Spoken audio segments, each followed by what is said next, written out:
Guys, I just wanted to share with you a little bit of the inside of My Father's World, 1850 to Modern Times. Now, all of this is also available at their website, which I will link with a card and above and link in the About section below. This is simply the table of contents, and it tells you each week what you will be studying. So for instance, we are now in week 7, so we're doing Abraham Lincoln and the Civil War, and in science we're doing energy. So it just gives you an overview of each week. Here are weeks 13 through 25.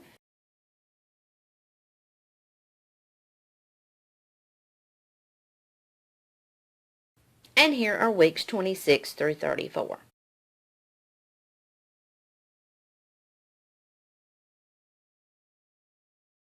Here's the overview of what My Father's World includes, and this is again the 1850 to modern times.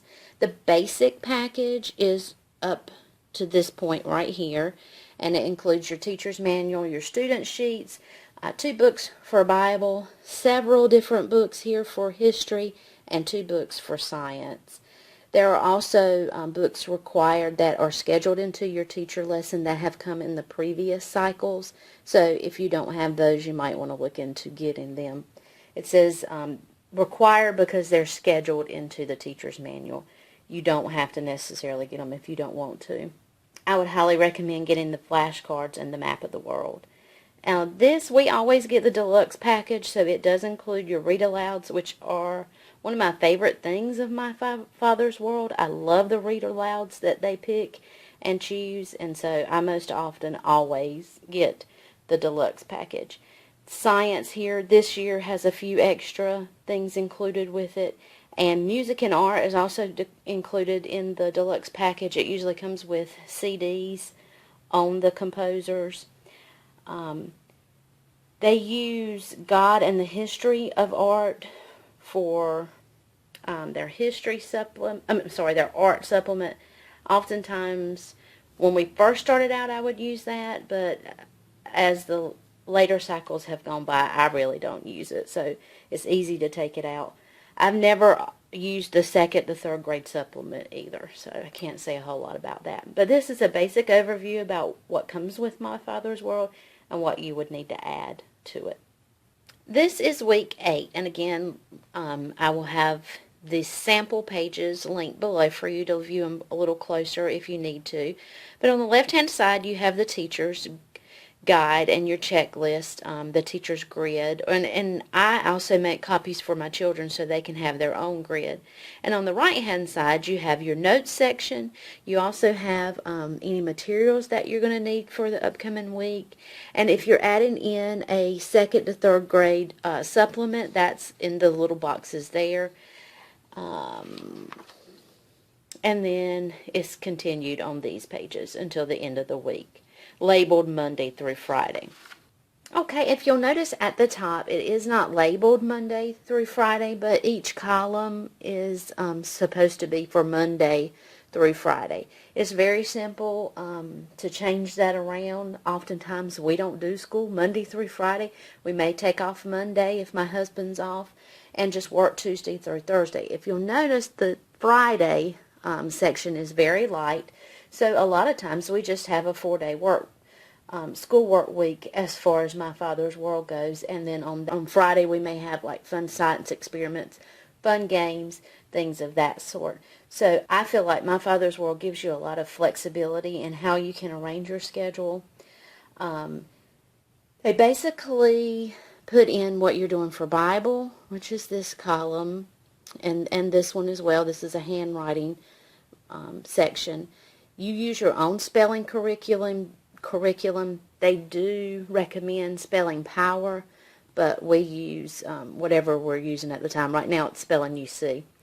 They recommend language lessons and intermediate language lessons for their English and grammar, and oftentimes, if this block allows, now in this week it doesn't really, but I'll cut this block in half and put our English on one, what we're doing for English, and writing on the next one for the week. And then this is the history section and what they have planned out for you to do for history. You can pick and choose. They're optional activities.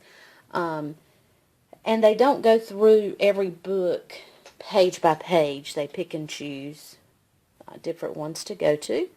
This is also part of the history, and it involves your states right now and presidents. And if you see these two little stars, you'll notice that that just means a student sheet is supplied for that. So that makes it easy to find. They have science scheduled out here. You'll see it's only scheduled out for 2 days this week. So it's very, very flexible. It has your read aloud scheduled out here. If you get behind, to me, it's easy to ignore. Now, some people may have a hard time ignoring that this week 8 says you should be on page 37. Oftentimes for the read alouds, I may just ignore the read aloud section here altogether. I try to be in the same book they're in, but as far as page numbers, I go with whatever our time limit is for that week. Anything that I do not want us to do, I simply will just put an X through it, and that shows me, quickly at a glance what I did want to do this week and I didn't want to do that week. I do that usually on Saturdays when I'm planning out the week. I see if the supplies are for science or history project or something that we have on hand, or if I think it'll be too difficult for me to get. Most of the time it's common household items, so it's not that difficult. We may have done that project before in our studies before, because this is our second time going through American history, and if we have, I'll simply just mark the project off instead of doing it again. And then I found in the Usborne 100 easy science experiments that they're using, oftentimes these experiments are very, very easy, and sometimes I just think it's a little bit below my child. So you kind of give and take her there. I have had times where we have broken up a week. So oftentimes we'll maybe only do 2 days of school this week, so we would only complete 2 lines of the grid. Then I just write the date and the day that we did it here, and the next week I pick up, whether it be Monday or Tuesday, and I do it. So if this one was Monday and Tuesday, and then maybe next week we work Monday and Tuesday, I just write the date. So it's easy for me to do that system.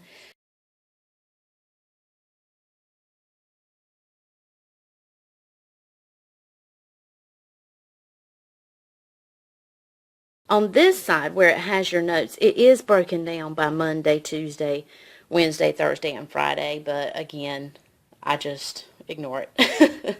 If that bothers you, it might be difficult for you, but for me it's very easy to ignore that, and especially it's very easy for me to ignore it, especially when I can write down the day and date up here.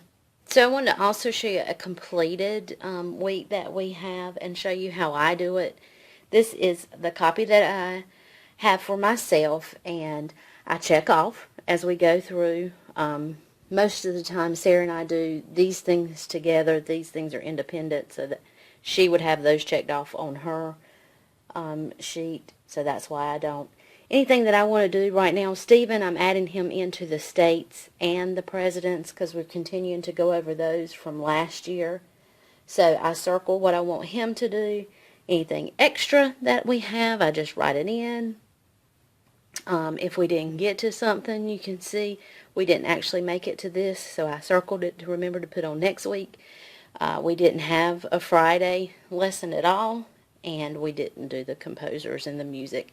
This is our own spelling, and this is our own grammar that I added in. These are 2 things that I added in, so you can see it's pretty easy to do. You add in your own math. They give you a section for that, and reading. It's pretty easy to make your own.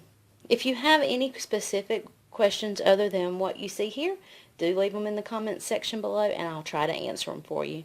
Thanks.